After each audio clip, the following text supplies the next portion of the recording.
या ठिकाणी भाषण करणार आहे मुली समोरच मुलं क्रमांक येतील.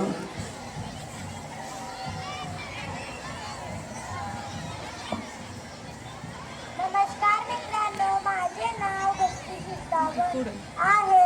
मी भक्ती क्षीरसागर. आवाज कुणाचा? आवाज जनतेचा. अरे मित्रा, आवाज कुणाचा? आवाज जनतेचा. भारत माता की जय, भारत माता की जय. जय जवान जय किसान, जय जवान जय किसान, जय विज्ञान. वंदे मातरम, वंदे मातरम. कर चले हम फिदा जानी तन साथियों, अब तुम्हारे हवाले वतन साथियों, अब तुम्हारे हवाले वतन साथियों. याच बलिदानामधून आणि संघर्षाच्या क्रांतीतून आपल्या भारत देशाला 15 ऑगस्ट 1946ला स्वातंत्र्य मिळाले. त्यामुळे आज आपण सर्वजण आनंदाने श्वास घेऊ शकतो. आजच्या दिनी माझे गुरुजन, माझे कृतज्ञ आजचे गुरु तथा मुख्य मार्गदर्शक माझी भगिनी सौ अश्विनी क्षीरसागर. नमस्कार मित्रांनो, नमस्कार. मी भक्ती क्षीरसागर आहे.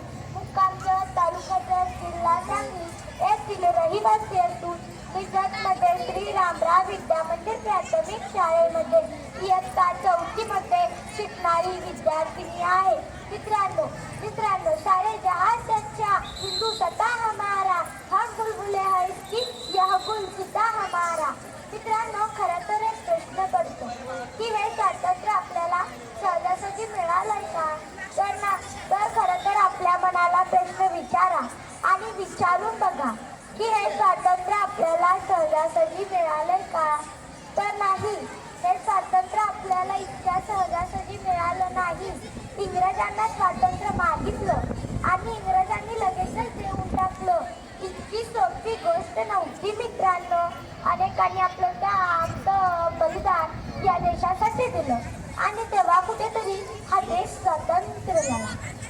मग त्यामध्ये पंडित नेहरू असतील, महात्मा गांधीजी असतील, सुभाषचंद्र बोस असतील, चंद्रशेखर आझाद असतील, लोकमान्य टिळक असतील, सावरकर असतील, आगरकर असतील, भगतसिंग, सुखदेव, राजगुरू, चाफेकर बंधू असतील, अशा अनेक जणांनी तुरुंगवास भोगला, बलिदान दिलं. आपल्या कुटुंबाचा, आपल्या घराचा विचार न करता ते देशासाठी समर्पित झाले. आज आपण सर्वजण इतक्या आनंदाने अनेक उत्सव सण साजरी करू शकतो, अनेक कार्यक्रम घेऊ शकतो आणि हे फक्त आपल्याला स्वातंत्र्य मिळाल्यामुळे या गोष्टी आपण करू शकतो. आणि हे स्वातंत्र्य आपल्याला सहजासहजी मिळालं नाही. अरे मित्रा, भगतसिंग सुद्धा हसत हसत फाशीवरती गेले हो. अरे मित्रा, सुखदेव, राजगुरू, चाफेकर बंधू सुद्धा हसत हसत फाशीवरती गेले हो. आणि जाता जाता आपल्याला सांगून गेले की खरं तर समोर नृत्य दिसत होता आणि आपल्याला फासावरती जायचंच होतं हे त्यांना माहीत होतं. पण कुठेतरी दुसऱ्या बाजूला त्यांना अभिमान वाटत होता की आपल्या बलिदानामुळे तर या देशाला स्वातंत्र्य मिळालं. पण एक अश्रूही डोळ्यातून न काढता उलट हसत हसत आपल्याला सांगून गेले की सास थमती गई नब्ज जमती गई, सास थमती गई नब्ज जमती गई, फिर भी बढ़ते कदम को ना रुकने दिया. अरे कट गए सर हमारे तो कुछ गम नहीं, कट गए सर हमारे तो कुछ गम नहीं, सर हिमालय का हमने ना झुकने दिया, मरते मरते रहा बाकापन साथियों, अब तुम्हारे हवाले वतन साथियों, अब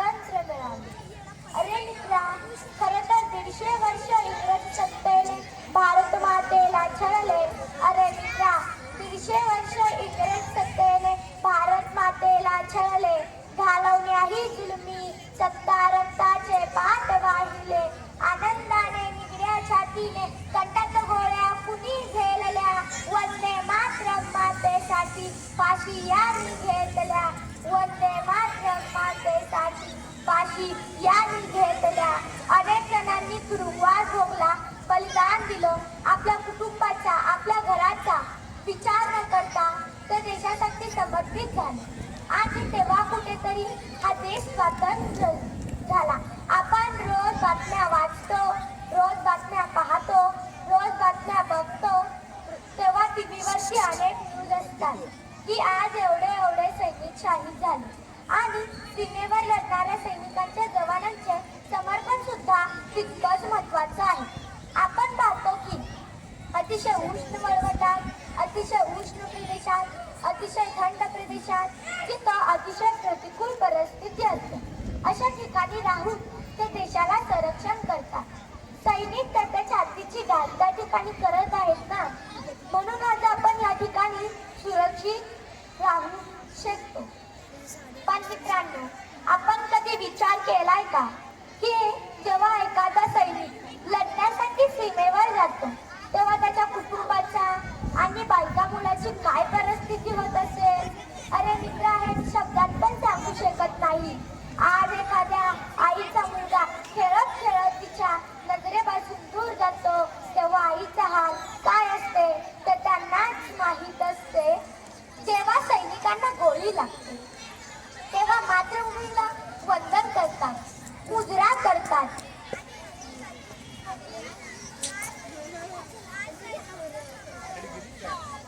तिचा पाय थटला तिथं.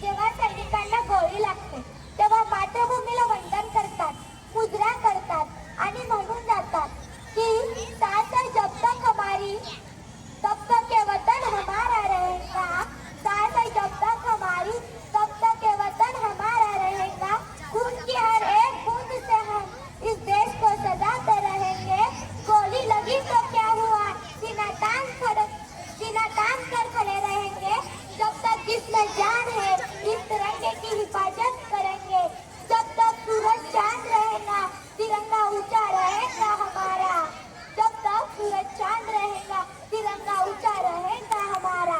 कारण ते म्हणून जातात साथ है जब तक ना रुकेंगे कदम, साथ है जब तक ना रुकेंगे कदम, कदम चलते चलते मंजिल को पा जाएंगे हम, जान प्यारी नहीं है वतन से हमें, जान प्यारी नहीं है वतन से हमें, मरते मरते सभी को बता जाएगा ए वतन मेरे वतन. सैनिक आपल्याला जाता जाता एक सांगू शकतात, या देशाच्या तरुणांना, या देशाच्या युवकांना, आता हे देश, हा देशाची मातृभूमी तुमच्या हातात आहे, आता हे वतन तुमच्या हातात आहे. तुम्ही या देशासाठी समर्पित व्हा, तुम्ही या देशासाठी काहीतरी करा. या देशासाठी तुमचा पण हातभर असू द्या. शूरवीर सैनिक खऱ्या अर्थाने एक राष्ट्रभक्त आहे आणि सैनिक भारतीय आहे. पण हारे देवा, स्वातंत्र्यानंतर कर्तव्य वृत्तीच्या समाधानाबरोबरच मनामनात स्वार्थ जगू लागला. सत्ता मिळवण्यासाठी पैशाचा स्वार्थ कळसाला पोहोचला. अहो शेतावरच्या दारूवरचं लोणी खाणाऱ्यांना सत्य लोक धन्यता मानू लागले. अरे गोरगरिबांना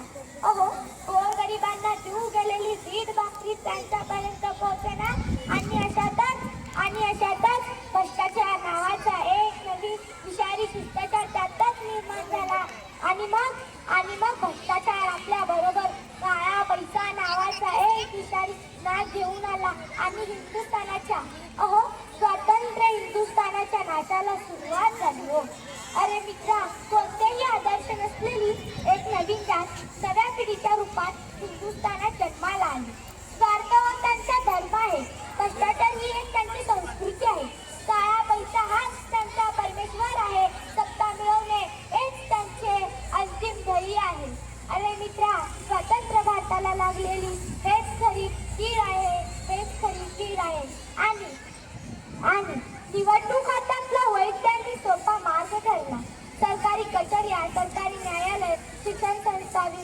संस्था सामाजिक संस्था आणि वैद्य कार्यक्षेत्र अशा सर्व क्षेत्रात भ्रष्टाचार हातात हात घालून वावरत आहे. शुद्ध रसिकांनो, या देशात समाज प्रतिष्ठा न्यायाला गेली. डॉक्टर बाबासाहेबांनी दिलेल्या घटनेचा आईचा हा देशाचा पाया होता. धर्मनिरपेक्षता हा त्याचा दावा होता. तिथंच धर्माच्या नावाखाली कीर्तनेचा कल्लोळ उडू लागला.